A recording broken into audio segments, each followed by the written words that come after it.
Tonight's ramble goes to old man Steve. For years, Steve sat on the cop and was well known to all those around him. A huge blade, will be greatly missed by his friends and family. Rest in peace, old man Steve. This one's for you, pal.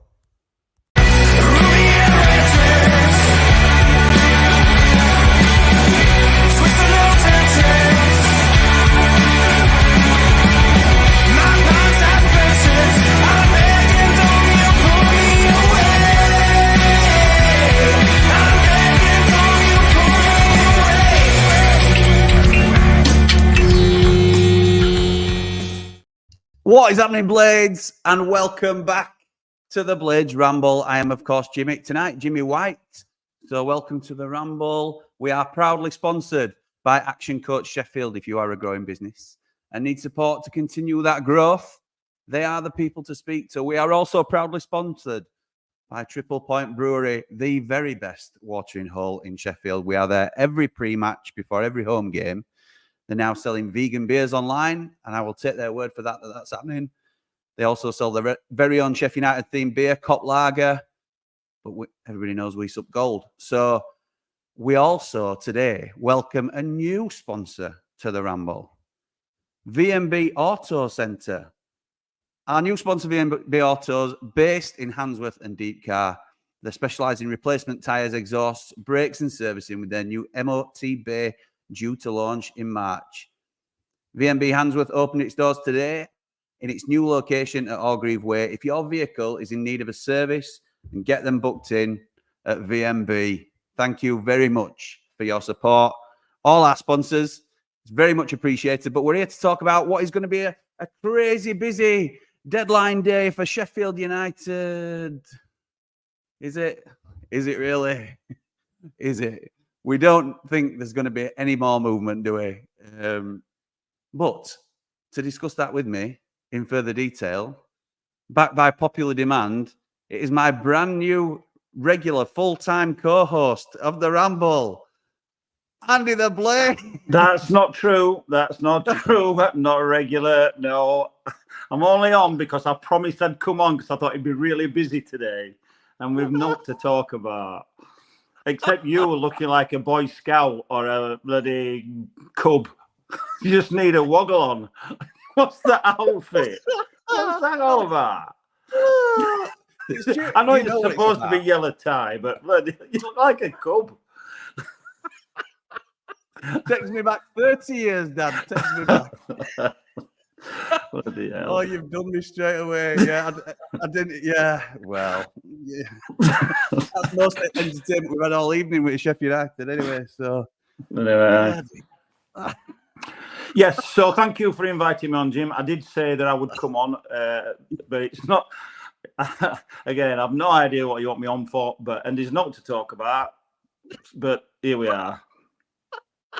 It's just so I can get roasted because a lot of people will enjoy that. So don't worry. So deadline day itself has become a bit of a damp squib. We have just completed the heavily anticipated signing of Mason Holgate. Now, no better place to start than there.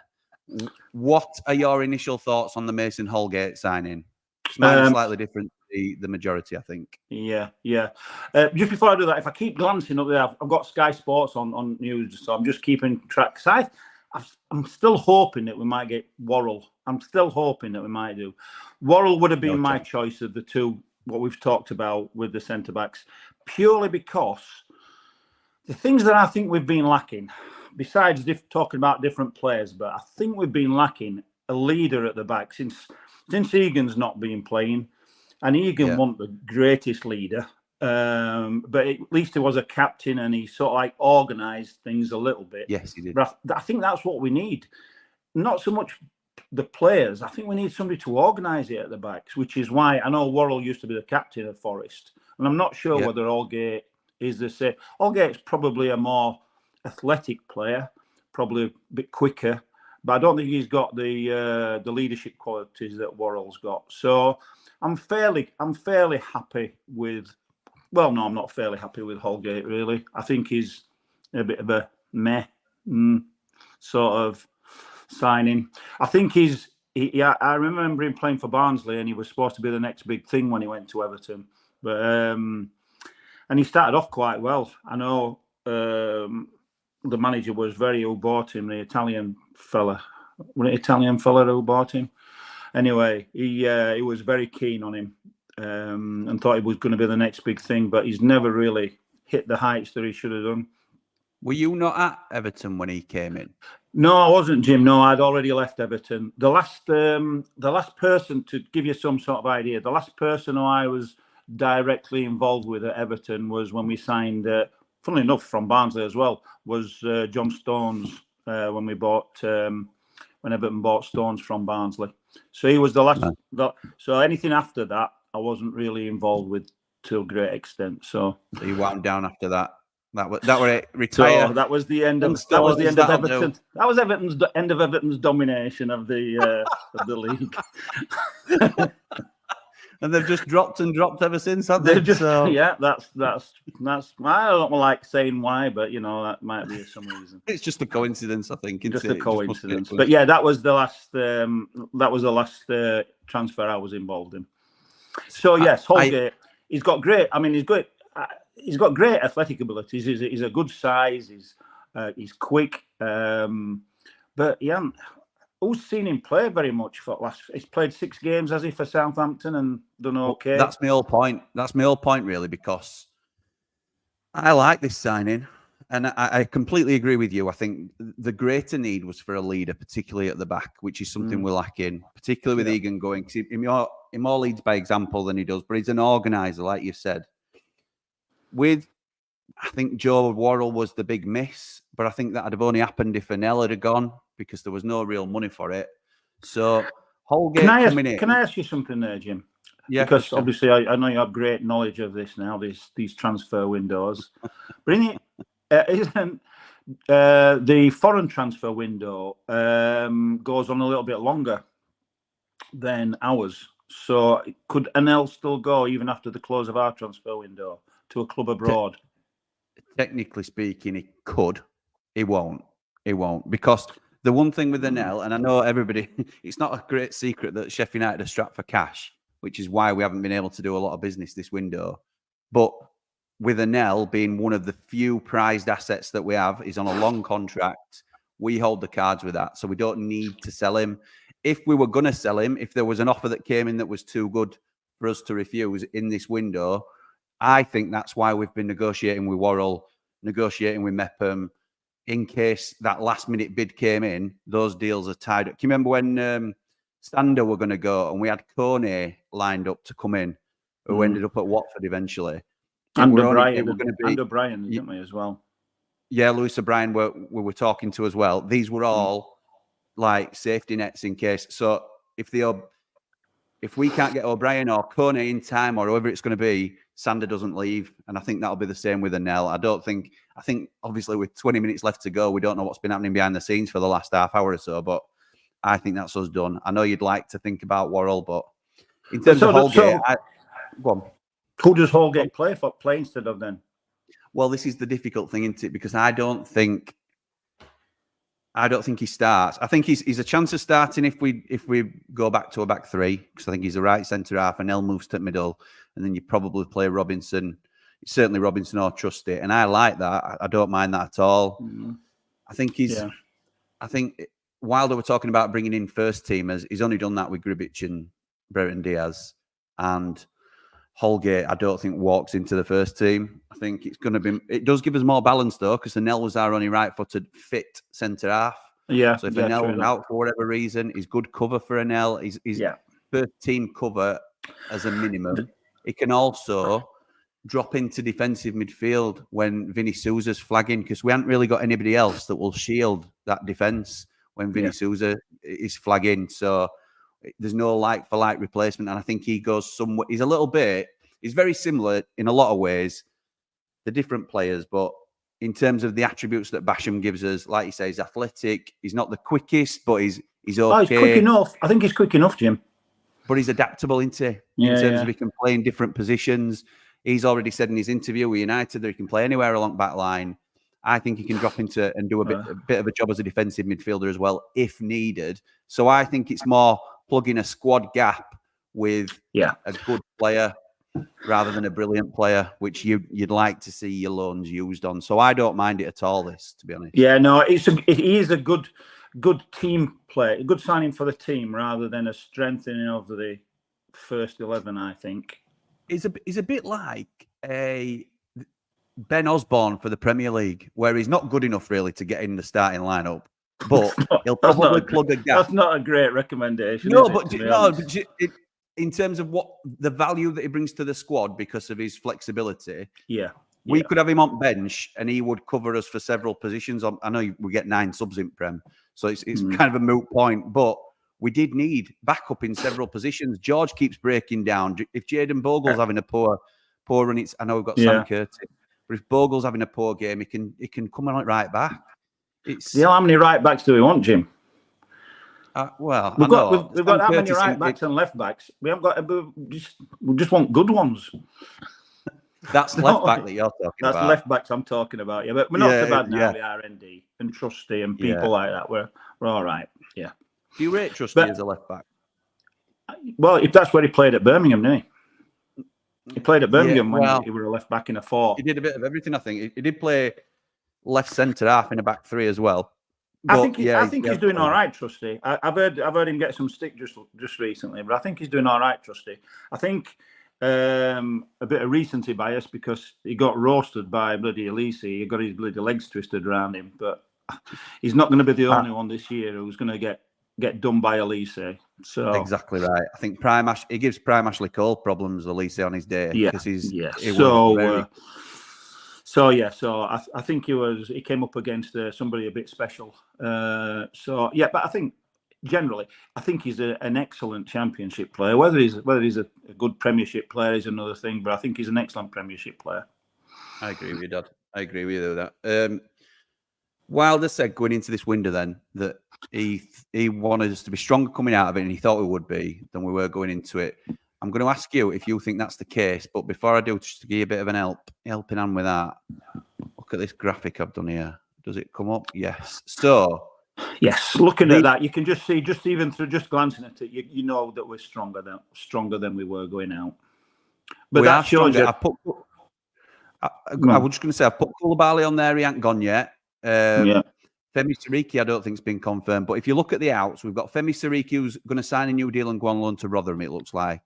We've got Buyaboo, who's gone out on loan, who's another good young prospect for us, out at Motherwell. Luke Thomas, we've terminated his loan. He's now at Middlesbrough Championship. Koulibaly looks like he's going out on loan to Sweden. We've got an option on Koulibaly if we want to extend him. If he's doing, if he's making waves in Sweden, then we'll probably extend him just so we can get a transfer fee for him. Hackford today has signed for Burton Albion. We know that Traore's gone to Nantes in the French league.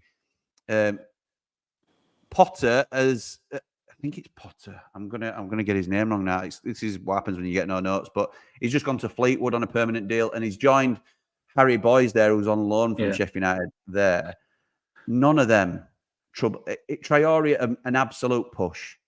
None of them trouble our first team at all. No. I mean, you wouldn't expect him to. There are a lot of young uns there, Jim. So yeah, I mean, you would expect. I mean, Traore's just gone and Thomas has gone back, they weren't helping us. And we've brought in BBD, who's obviously slotted in really well. We've brought in Holgate, who we've just spoken about, who will do quite well. We've got the keeper. The keepers you've got to trust our scouting department on that, really, because I mean, he hasn't played an awful lot. I know he played at Lille, didn't he? He went on loan to Lille, who apparently didn't like him very much. But we've seen him let 8 goals in last 2 games, but I would only say that one of them were his fault, really. But he hasn't made a lot of great saves. But But it's early days. And I'm not gonna slag him off just yet. So I think a little bit like Holgate, who's not played a lot. We're gonna have to trust our scouting system for a while until we've seen him in the Blades shirt for a few games and see how they go. But Gribic, I want to sign Gribic. I'd have stuck my neck out and signed Victor from Rotherham, and I would have, as I said, tried for Worrell over Holgate because of the leadership thing rather than anything else. I also think there's quite a few other centre backs that we haven't even looked at, or we could have maybe brought in, especially now that we're looking maybe for next year rather than just this year. I mean, players like Cashman at Derby, who's the young kid, 22 years old. Owen Cashman, is it something like that? Owen. Yeah, Ian Cashin. Yeah. Cashin. Not Cashin. Very good.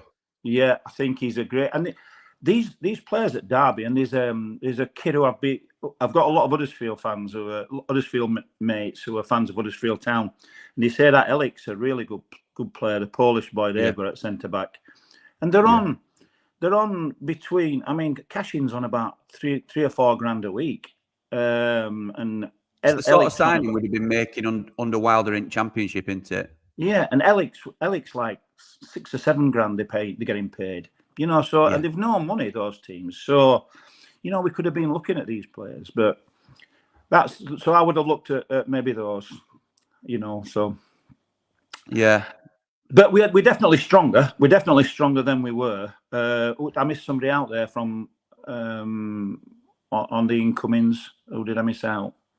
I've just put that Arblaster's come back. Oh yeah, he'll be involved? We haven't seen as well. Not very much. I don't think he'll be involved very much, to be honest. Yeah, it's tricky, isn't it? Because I've heard calls now for. I think it was Riley that first mentioned this on X a couple of days ago.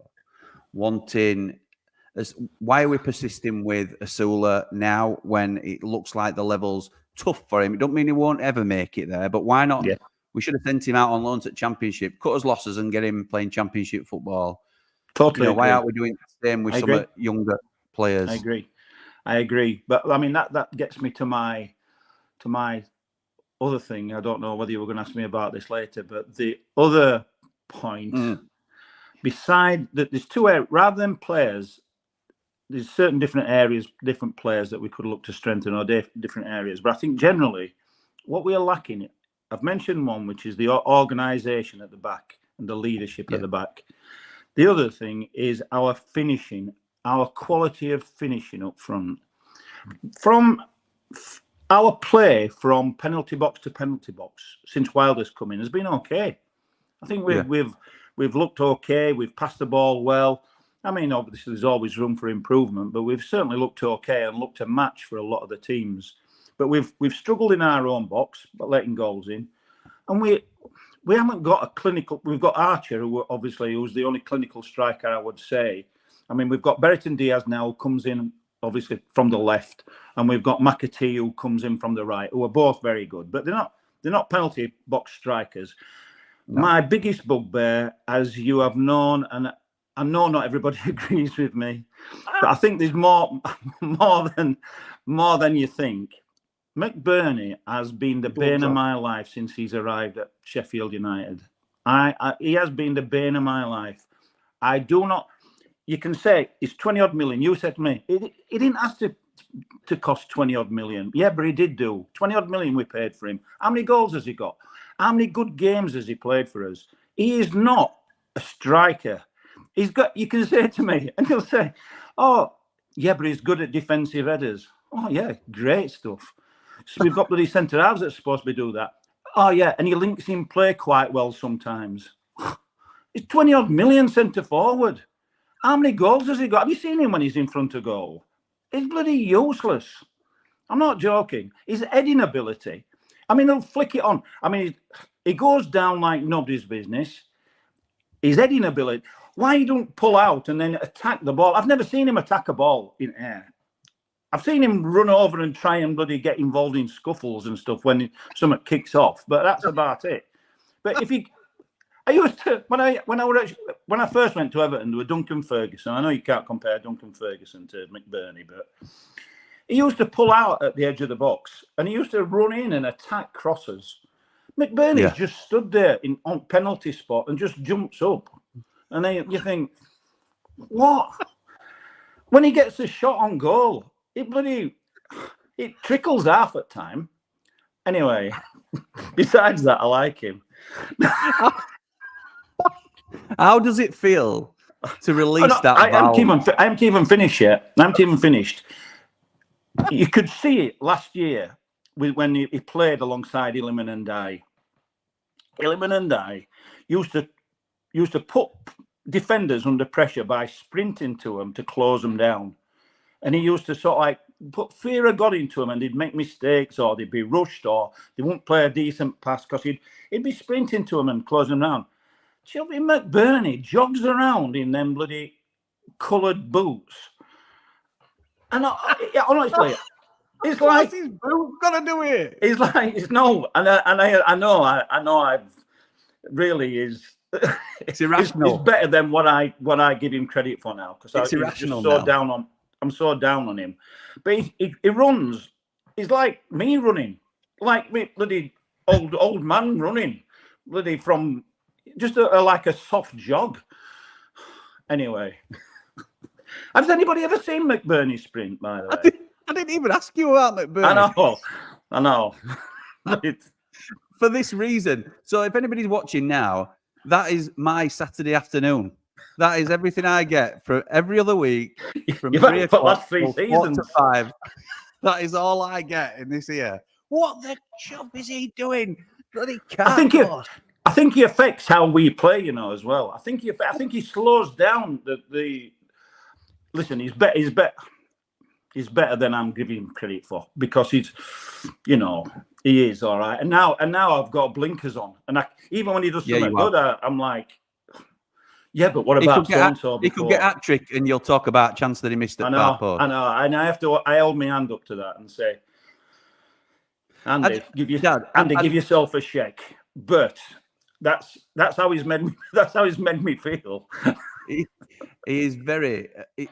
I always describe him as a very Marmite player, because no, he's not Marmite. He is Marmite. He is Marmite. That description is meant to be when people have strong opinions on him either way. So right. Would you not say that yours is a strong opinion? So some people really like him and think that he's I talked about him being potentially captain material at one stage because of his attitude. And I know I could hear and then you from here. People say, "Oh, Rangers want him," or "Bloody so and so wants him," or "Bloody, please take him." I stand by it, and listen, it won't make him any better of a player, and you're not just judging him on this, but you wouldn't give him half as much stick if we'd signed him for $2 million. No, I would, Jim. I know you give him stick, and it don't. No. It wouldn't make you feel like he's good enough for first. Do you think we as a club feel like we have to give him status as like one of the main strikers because of what we paid for him? Oh yeah, I think so. Yeah, I don't think otherwise. And to be fair, he's not. He does add things to the team, like I've said to you. He does a little bit, but not enough. And I would sooner have a hard-working striker who would just sort of like, like a Kiefer Moore into Bournemouth or something like that. Yeah. Who's never been a £20 million striker, has he? No. You called for him at the beginning of window. Yeah, just somebody who works hard, who'll show for himself, who'll attack the balls, who'll make it difficult. You can say he makes it difficult for defenders, not by fouling them or bloody pushing into them or stuff like that. No, I'm not having it. And don't get me on about Ryan Brewster. I don't give Ryan Brewster the same sort of stick, even though he costs the same amount of money. And we've had even less from him, but you can argue that he's. I'm just on a message. Is Andy going to move on to Brewster? That'll be good. Yeah. Well, yeah. Here you go. There we go. But you can't really argue with injuries, because obviously some people are just unlucky with injuries. But I do know this. Listen, this is me calling a couple of professional players here without me. I know where you're going with this. I know what you're going to say. Yeah. A lot of players will get injuries when they don't look after themselves outside of the training facilities. When they go out, or when they go on holidays all the time, or when they sort of like do that sort of thing. And I think, well, it gives me room for thought So, well self-censored there. yes, I was going to say more then I thought, I no, know you were. I know. I appreciate better not it. say anything else. I can still get done for slander. Who, with that being said, all that being said, who's the best striker at our club currently, in your opinion? Archer, without a doubt. And Archer, without a doubt. But we're not playing him properly. We're not. But how can we play him properly? Because we've got nobody to play with him. He plays in a 2. Yep. He plays in a 2, and that's how he's always played, with like Chuba Akpom behind him. Having said that, who was the last small, quick striker we had who just was a great finisher in the box, who didn't do bad for us? I wouldn't say quick if you're on about Billy Sharp. Billy Sharp. Oh, yeah, I'd say sharp, not quick. Yeah, it was. Yeah, well, Archer's not that quick, is he? But he's sharp in the box. I think he's got a lot of similar tendencies to Billy. Yeah, and Billy did all right, didn't he? But I mean, did he work? He had McGoldrick to play with, or he had people to play with. And I think I told you a tale that I heard from who was it from? Big Sam Allardyce, was when he was at Sunderland, and Jermaine Defoe were playing there, and he says, "Yeah, we're on that tippy tappy football, weren't it?" He says we can't. He said, "I can't play Jermaine Defoe up on his own because you need a big man and a little man to play up front all the time." And Jermaine Defoe says, "Well, have you ever asked me whether I can play up on my own?" And he said, "Well, no." He says, "Can you?" And Jermaine Defoe says, "Yeah, I can. I think I can play up on my own." So he played it up on his own, and he scored about 20 goals that season. But what you've got to do, as we would have to do, because if we played that 3 across front, we'd have Diaz, Archer, and McAtee. We'd have to play it into feet or play just round corners for them so that they could run out. There's no point hitting it up into air where these 6-foot defenders will just bully them off. But if we got Aimer involved and sort of like playing these nice passes that he does, and we could play that way, and then we won't have to play McBurnie. Dad, you know you're preaching to converted with Archer, because I've been calling for that all season. I don't think he's performed when he's to his best when he's been given the opportunity, but he is out of position, and I don't think in this formation. I know what you're saying. Try him as a 1. I think we've done that a couple of times, and it just doesn't suit him for me. Ben Brereton Diaz coming in, I think he's nailing coffin, because he solidifies that front 3, which Archer's odd man out. But who's going to score? Because you've then got McBurnie who can't score. Yeah, you've got Archer who can score, but what isn't the physical presence. You've got Asula who can do it all, but he's just not ready yet. Asula's got a great physical attributes. He's quick, he's big, he's strong.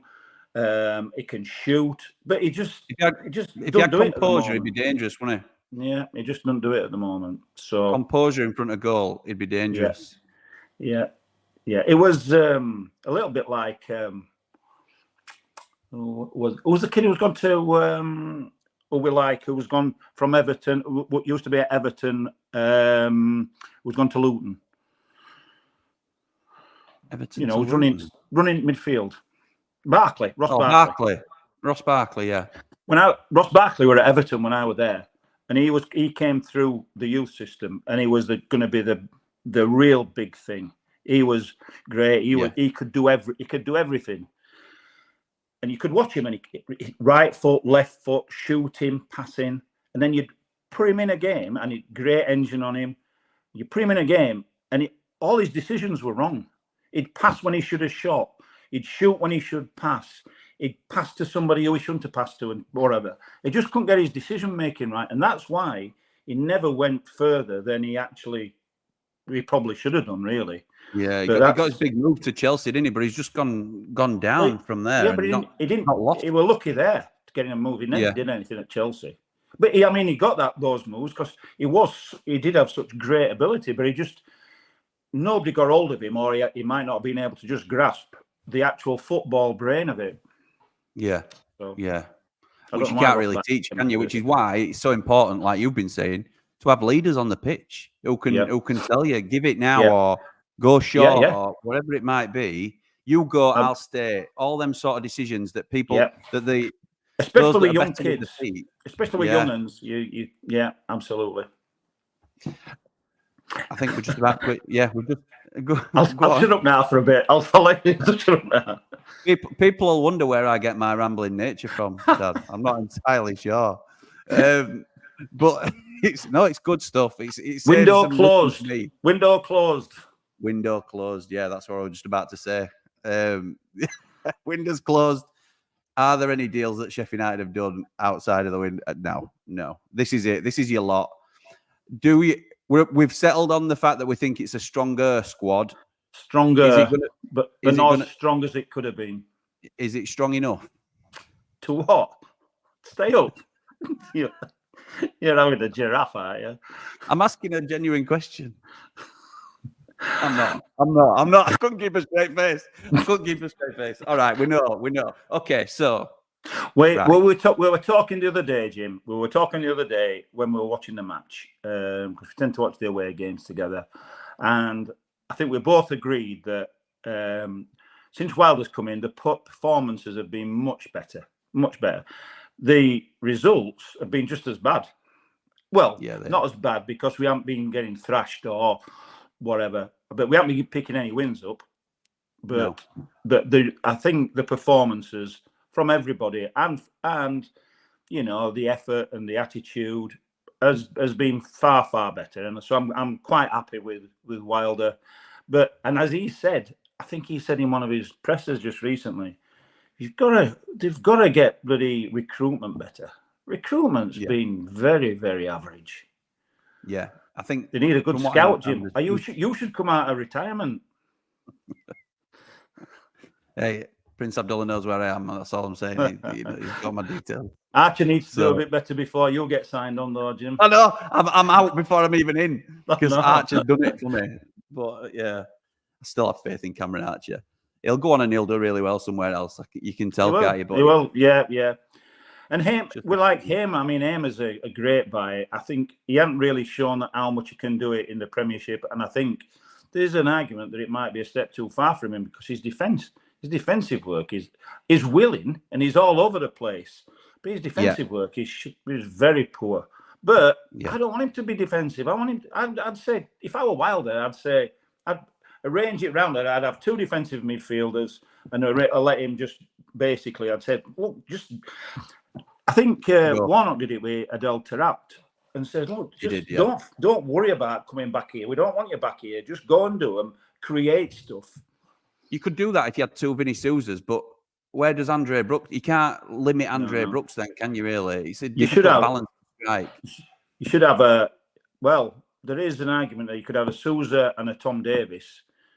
Tom Davis is I'm going to say Sousa and a Lewis O'Brien because obviously we like Lewis O'Brien. And we know what Lewis O'Brien is, a hard worker who is a poor man, Eze, really, because he picks the ball up and he travels with it and takes it forward and then gives it, what have you. So he's more like somebody who shores up the midfield. So you need two in there. But Tom Davis could arguably do it. I've never seen him do it for a long time, but that's the Holgate. It's the Holgate argument, that, isn't it? I suppose. Yeah, I suppose Holgate could play that. I don't mean Holgate could fit in there. I mean the Davis argument in terms of we know that there's a player in there somewhere, but it's just been so long since anybody's really seen it. So is there though, Jim? Is there though? I mean, because Holgate and Davis, because they start off being really, really good players, and then if they drop out for so long, do they come back? Some peak early, don't they? Some players peak really early in their careers, and then and they choose different lifestyles, and then it's finding it hard to get back. Look at the Man U lad who went Jesse to West Ham. Lingard and the Tottenham boy. Can't tell my mind's going now, can you? Tottenham, Tottenham lad who he also went to Everton for a while. Tottenham lad he also played like a number 10. Oh, Dele Alli. Dele Alli, yeah. Yeah. Sorry, I thought you were trying to blame McBurnie for something then. No, I'm not mentioning McBurnie again. No, but those they take the wrong life choices, which must be, must be very difficult if you've got bloody millions and millions in your bloody skyrocket. There's taking wrong life choices, and there's not handling fame very well, isn't there? So I don't know. It's a grey area that we're never going to know about, really. I suppose so. It's difficult, but well, I think you're being very kind to him there, Jim. I know what you're on about, but I think you're being very kind to him. Maybe so. Maybe so. Maybe I'm the yin to your yang. Yeah. But which is why it's great that you're now a permanent co-host of I'm the Ramble. I'm not at Give all. the people what they want. End of season. I'll come on at end of season again. Oh, is that next time we see you? Are you a 6 monthly appearance kind of guy? Yeah, I am. Yeah. So you're just going to come on and moan about what McBurnie's done wrong for the last 6 months? every I'll come on if we sell McBurnie. You'll be there with party hat on, streamers. Listen, you can't do that on stream. But you mean what? It was a blower thing. I know what it was. I know. Oh, dear. Right. So getting back on track, we know our fate. We think, don't we? Obviously. So how much work is there to do in the summer? Because everybody's making out like it's a huge, and it is. It's a big rebuild job. But everybody's like, oh no, we could go down 2 divisions here, and I don't think it's anywhere near as bad as people are making out. We lose a lot of the creativity up top. We lose Archer, McAtee, Ben Burton, Diaz. If we had the team that we've got now, and we got into some sort of rhythm, got some finisher, address the 2 things, leadership and clinicalness in the box.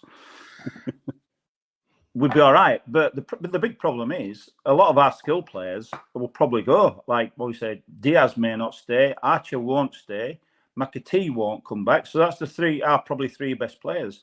Anel will go. Which, to be honest, Anel's been so poor just lately. In fact, Anel shouldn't really be in the team the way he's playing at the moment. Never mind captain. I don't think he should be in the team. I don't think he's good enough to be in the team. So, although I don't know who else we play.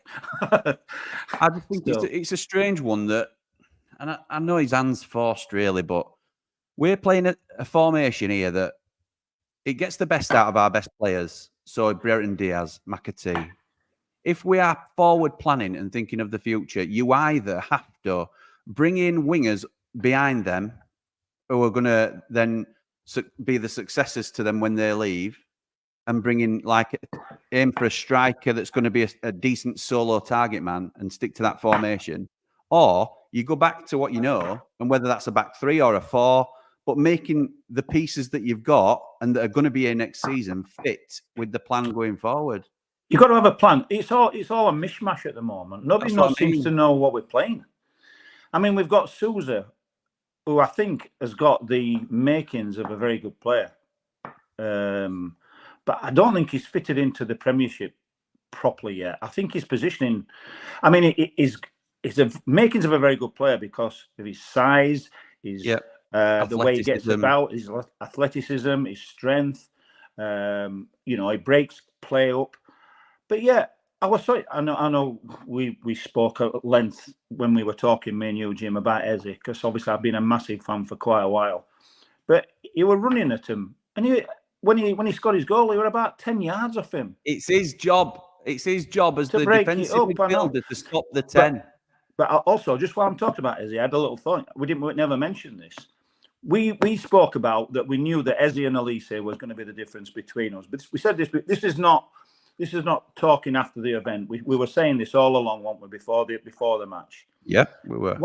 And you can't talk about Elise. Elise is one of those things, really. But Eze, you just have to react, don't you, to how good he is. We could have put a man on. Why didn't we put a man on him and make it 10 versus 10? I thought Sousa would do that on Eze.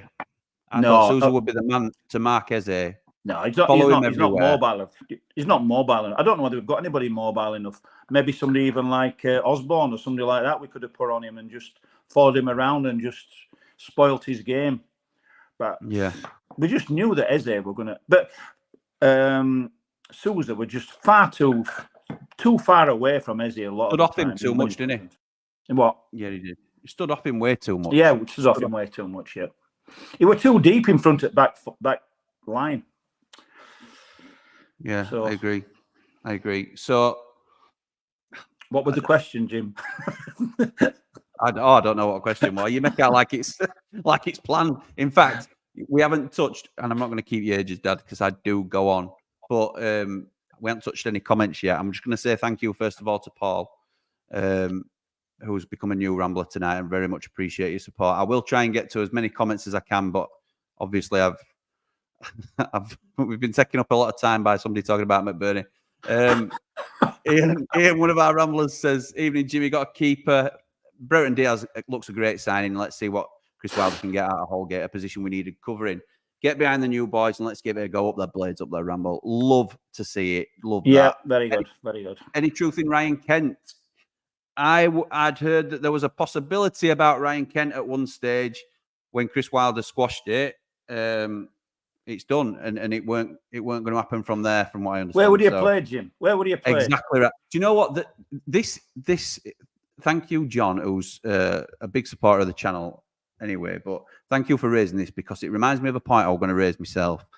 If we'd assigned Ryan Kent today instead of Mason Holgate, people would have been buzzing about it. A certain element of the fan base would have been buzzing. Brilliant, we've got Ryan Kent. Yes, that's fantastic. Another attacking option. Well, what is the difference between Ryan Kent, who's not going to play in front of McAtee or Brereton Diaz, because they're his positions, or Mason Holgate, who fills in at defence, which is notoriously our worst position at the moment. Mason Holgate, who's filling in defence as a strong backup to defence. He'd have been a strong backup on either wing, I get that. But he wouldn't have come as a backup, though, would he? Absolutely comes as a backup. So there's no balance there, is there? I don't know. Not when you want a striker. Do you want a striker? Gaz says everyone's entitled to their opinion, but Prince Abdullah is the best owner we've had that I can remember. Yes, we haven't broke transfer records this season, but look what happened when we did that last time. I don't believe anyone is taking money out of the club. This must have been linked to some comments earlier, which I haven't got time to get to, unfortunately. So I'm just going to go through some of our Ramblers' comments. Wages, running costs, upgrade of the training ground, revamping the hotel, improvements to the ground, transfer fees, etc. It's not cheap to run. I obviously agree, Gaz, with your comment, pal. We'd be fools to say there haven't been some really tricky waters to navigate through financially for the club as well. It's not. I think Prince Abdullah's main fault, if you like, and that's for want of a better word, is not having enough money. And if that's his only crime, I totally agree, Jim. I totally agree. I think we're doing all right, really, because it could be an awful lot worse. It goes. That's his only downside, really, to me. Is that he ain't got enough money. He ain't got enough money for Championship. Never mind Premiership, really. I know, but you also have to think he's frozen season ticket prices for God knows how many years and stuff. When we've been struggling for money, and I know that's sort of pinching to the degrees that we're talking about in terms of needing to raise finance for the club, but he has thought about the fans in that regard, hasn't he, as well? You know, because we've been promoted like 3 or 4 times, and you know, there's been no huge hike in season ticket prices. I just people have short memories about how we used to be. You know, we all want to be a Premiership club, but there's only so many can be Premiership clubs. We're generally a good. I've always said this. I think of ourselves as a very good Championship club, but I've had a lot of my time watching Sheffield United as being a lot lower than that. I mean, when you first started watching, we were in First Division, weren't we? Yeah. So, you know, it's been great in Championship. We've had some great times in Championship. We're just not good enough. I'd much rather have had our journey of the last 10 years than have Crystal Palace's 10 years in Prem. And we're just not good enough. I know you need your time in the Prem, and I'm not one of these that says, "Oh, I can't wait to get relegated," because I think that's a bit of a backwards way to look at it. But true. Your best memories are in the Championship, aren't they? We are a good Championship side. We're not good enough to be in Premiership. No, I agree. Well, anyway, that's my opinion. So that's what you're there for. We had 2 seasons in the Championship paying the likes of Berger and other wages to keep them in the hopes of getting back up. How much do some of you think it costs to run a football club? I don't mean to get involved in people's arguments. Like Simon says, he don't mind the lack of spending. The Prince has limited funds, which you can all accept, but the lack of any strategy is frightening. I don't disagree with that. No, I don't disagree I with agree that at all. I think I'm speaking to Darren tomorrow, and one of the things I want to talk to him is about the strategy of the club. And we sometimes seem a bit haphazard, don't we? About we're not working to a plan with our recruitment. And sometimes you have to change it up because we gave Becky a 5-year contract, and I were calling for that to be broken myself long before it was actually. So you have to change the plan, but when you then need a new plan, and like this, I asked Prince Abdullah when I spoke to him in the interview. Well, do you know Prince Abdullah, Jim? Yeah, I don't know if he's watching. Do you want to say hello, Dad? Do you want to say hello? Hiya, Prince. Hiya, Prince. Yeah, there you go. No, you don't know me.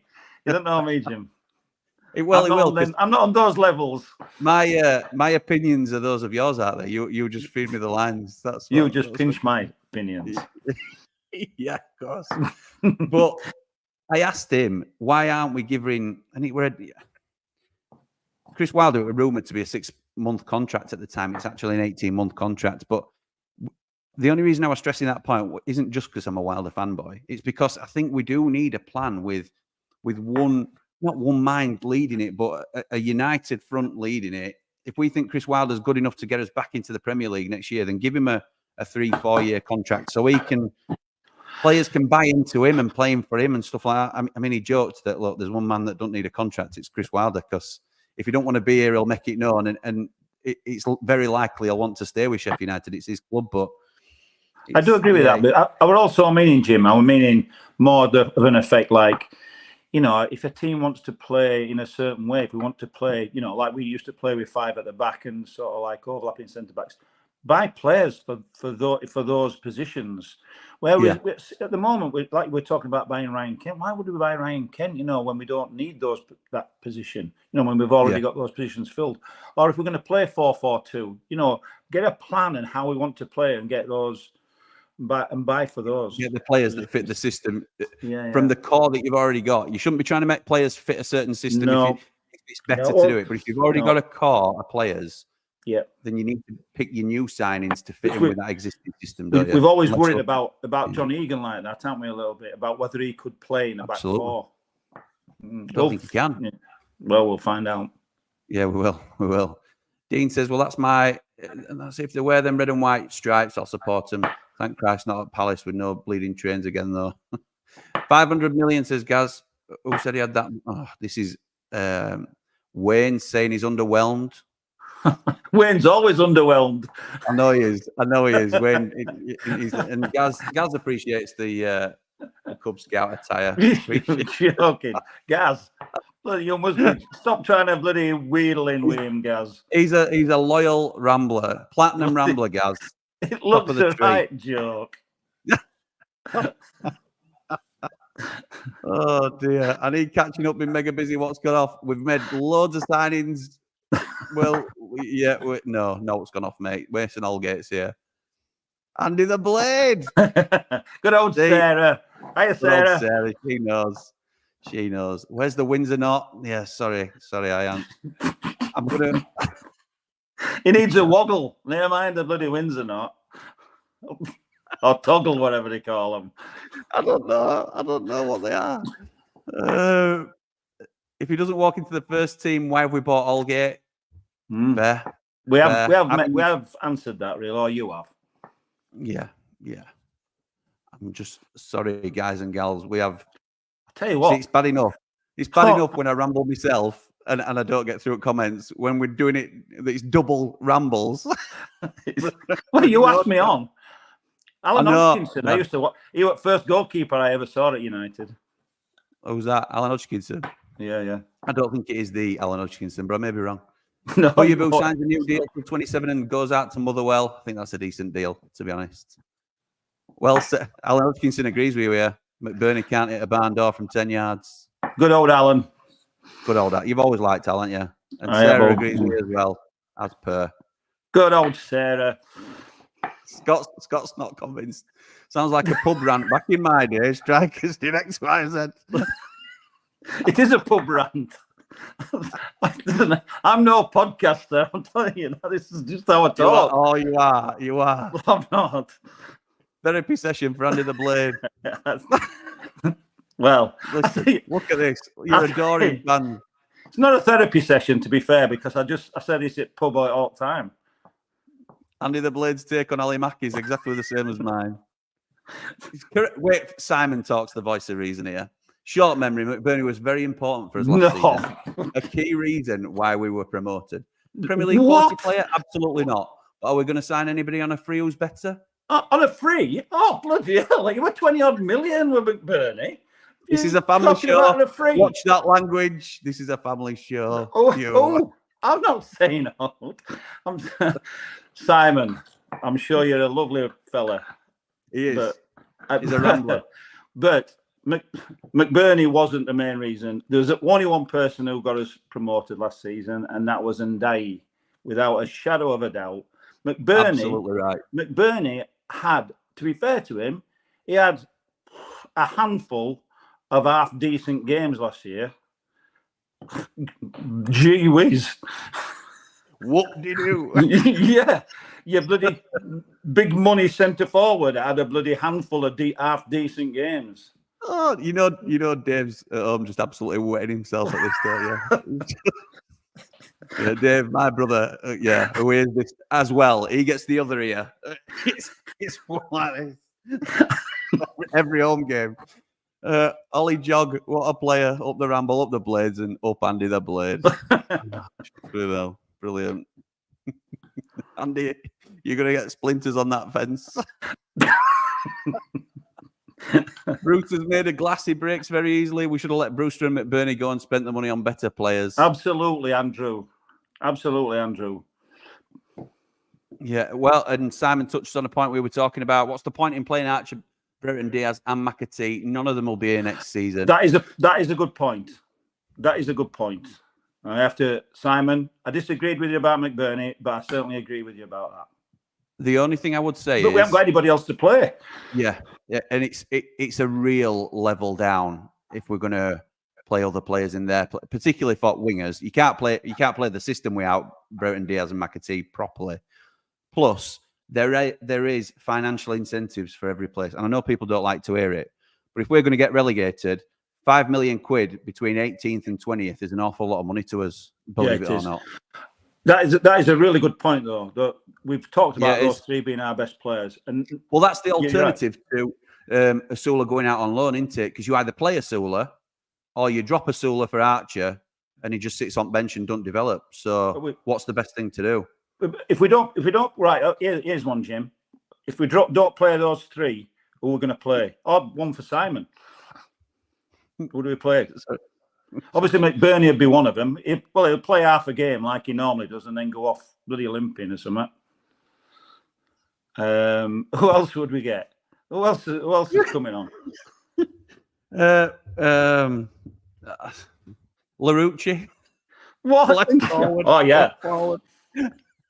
Honest, you can't play that formation, can you, without him?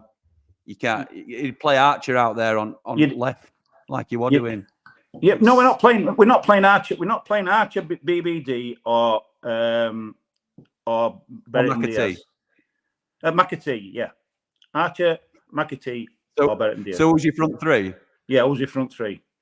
Yeah, well, it's in. You change the formation. We haven't got one, have we? No. You move another. You put a 10 in there and you go 2 up top, don't you? Because you aren't going to get any more wingers. Yeah. You can't do it. Tim's rightly asking if I can get a word in.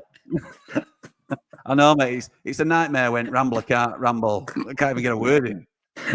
Sorry, I was asking if Holgate's a loan. Yes, he is, pal, with no option to sign. I think I think he'd be a decent sign, particularly at Championship level. The problem with Holgate is his wages. Simon says either sign a first team improvement and have a go at staying up. That ship has sailed, or sign players that will be here next year, like a keeper. We're confused in the middle, doing both badly. I think the keeper is signed with a view to him being here next season.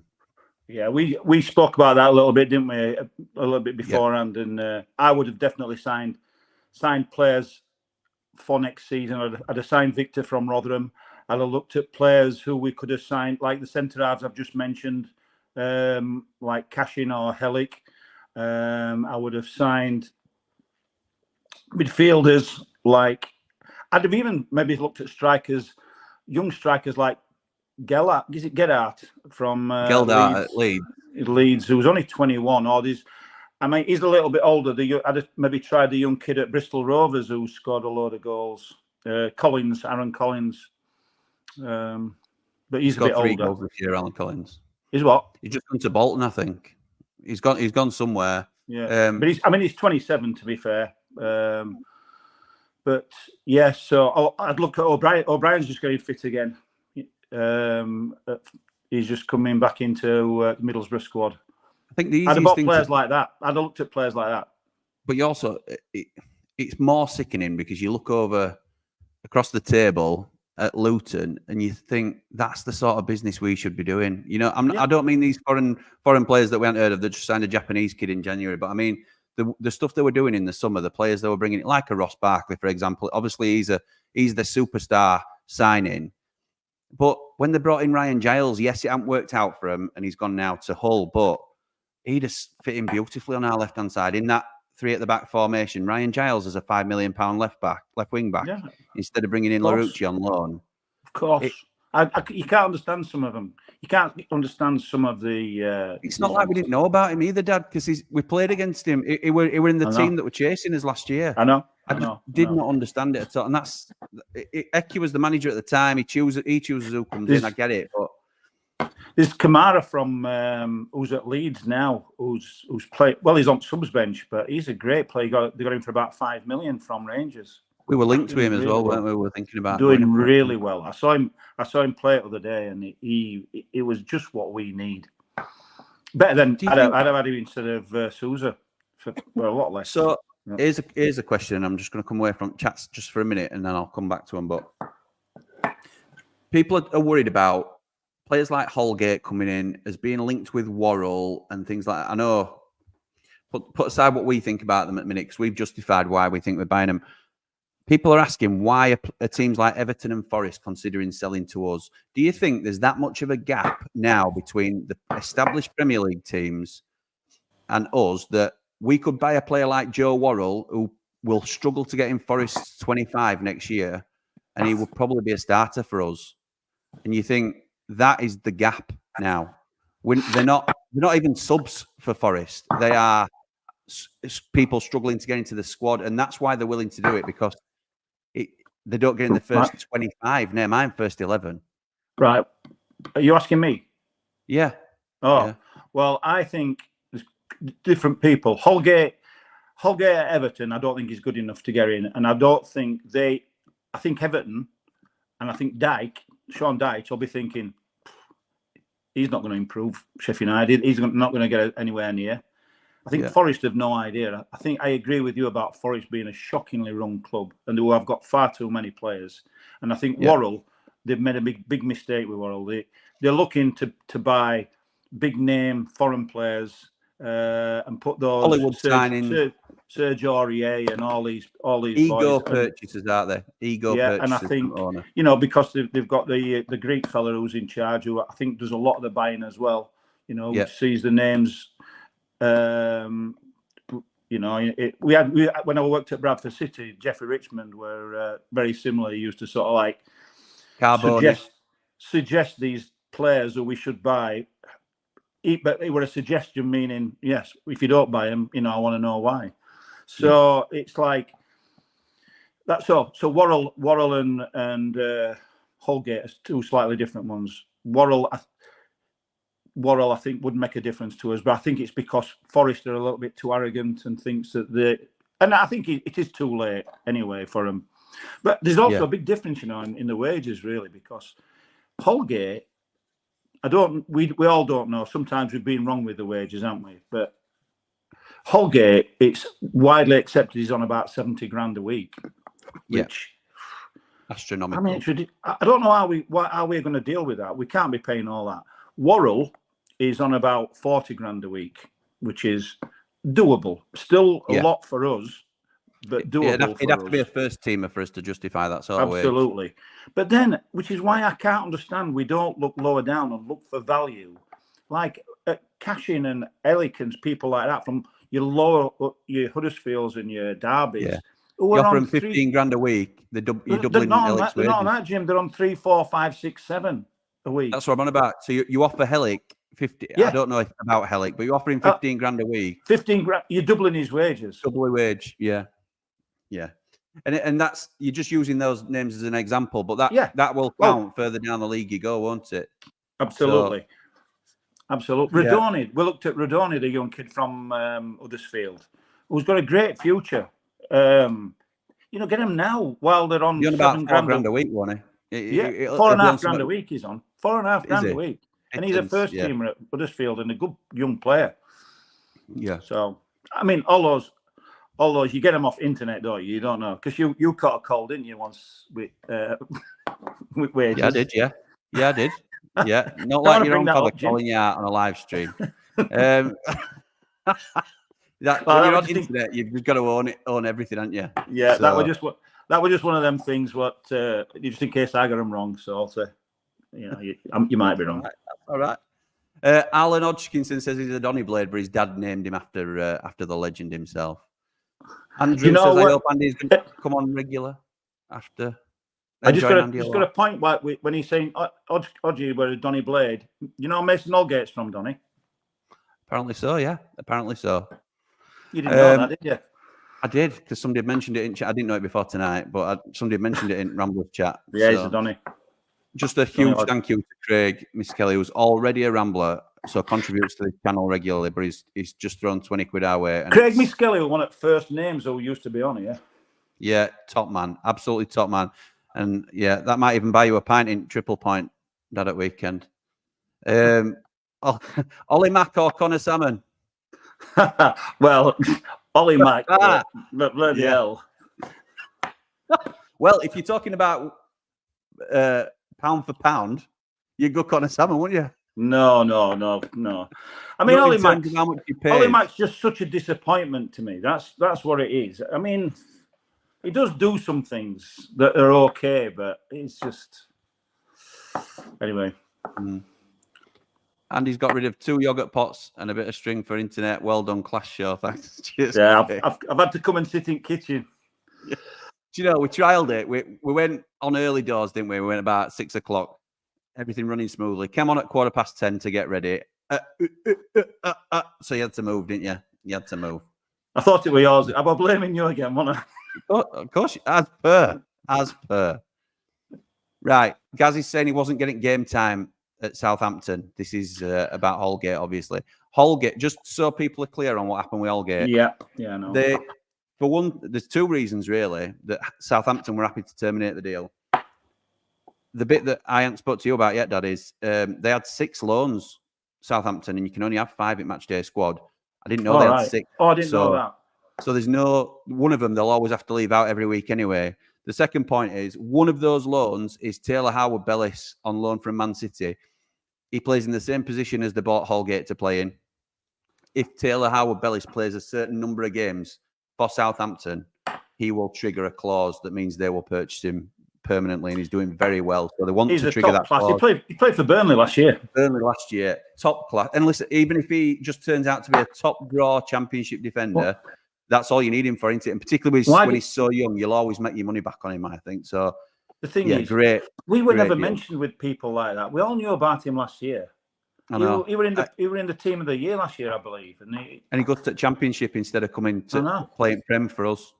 But to be fair, Dad, who would have thought going into, and it sounds daft to say it now out loud, who would have thought that we'd have needed to strengthen defence in summer? Because that was one of our strongest things were as defence. And, all us as Blades, me, you, all your subscribers and what have you, we all play and say, why didn't we sign him? Why didn't we sign him? Why didn't we sign so-and-so? There's also 50 other clubs, not 50 other, but sort of like, 30 or 40 other clubs in our position. We're all after the same players. We can't get everybody we want because they've also got the recruitment departments who are, wanting to buy the same sort of players. So we can't get everybody. So you've got to give a little bit of leeway to them. But, you should at least know about them or maybe make some inquiries, which we may have done, In fact, the one player I haven't mentioned, which I thought we should have looked at, but there is a reason behind it, was the lad. What do you call him now? Ronnie Edwards, is it? Oh, Peterborough.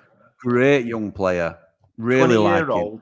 20-year-old. He's on not much money. He's on about 3 or 4 grand.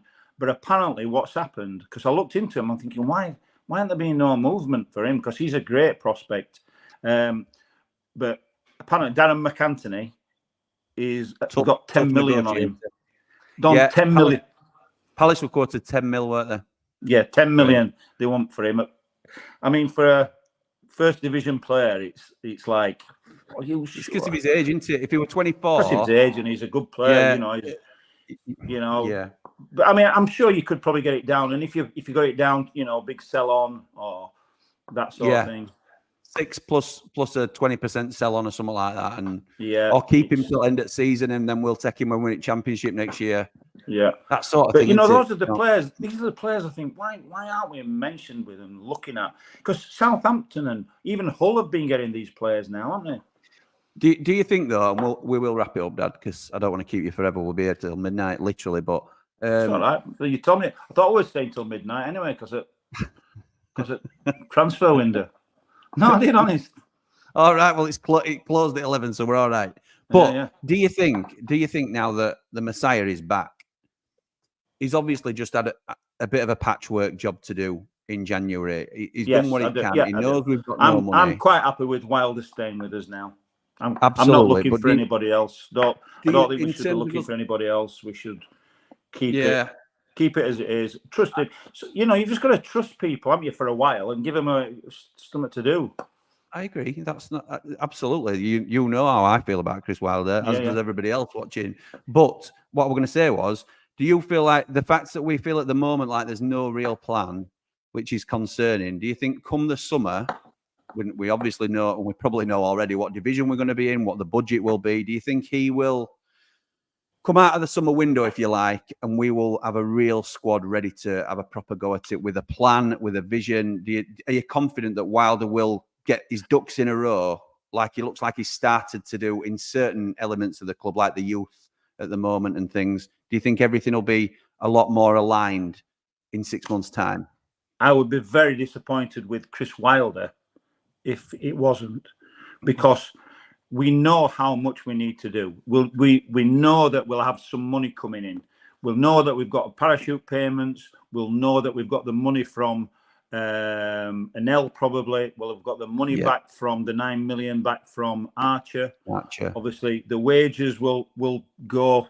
McAtee and Berriton Diaz and people like that. Hopefully, we'll be able to keep hold of Hamer. It's probably only really Hamer who we need to. Is there anybody else who would really want to keep hold of? I mean, obviously, we don't want to get rid of anybody else like Trusty and the rest of them, but there's only really Hamer in particular. Yeah, I'd like to keep Baldock. In fact, Bogle's only just escaped my wrath tonight, because I've been very down on Bogle for a while, so I'm going to leave him. I'm going to leave him out of it. But no, sorry, he escapes. You've given your venom, haven't you, for the night, I think. But, yeah, but I'll be glad when Baldock comes back in. There's always next week when you're back on. I'm not coming back. No, I'm not. I'll get bad anyway. I'll be getting McBurnie banging on me door. Don't tell him where I live. He'll be coming to Triple Point to find you before game. Or he'll send his dad round. You'll have to fight McBurnie. Oh my God, what is going on here? Right. Help. Good job, good job, Deb. Anyway, I'm not going to say no. No, stop right there. It's not Ramble After Hours just because at the time we've come on. Let's just calm. Right. I'm going to call it there. Dad, honestly, right. We had no script. We didn't talk about what we're going to talk about before we came on. This is how we talk about the game. Aren't we editing it? Aren't we editing all that McBurnie stuff out? We're live. We are. That's raw, uncut. That is how you find us. This is how Ramble get us on a Saturday before game, isn't it? To be fair, so Dad, thank you so much for coming on. And I know it's a pleasure, Jim. It's a pleasure, Jim. I'm always bugging you about coming on, and I will continue to do it because again, we've had such a laugh doing this, and I know that people have loved it because you can tell just by the comments. But thank you to everybody for joining us. Thank you to our sponsors who continue to support the channel. We wouldn't be able to do it or grow at the length that we have been if it weren't for you guys supporting us. But thank you to everyone. But for now, come on, you red and white wizards. Up the blades. Hey.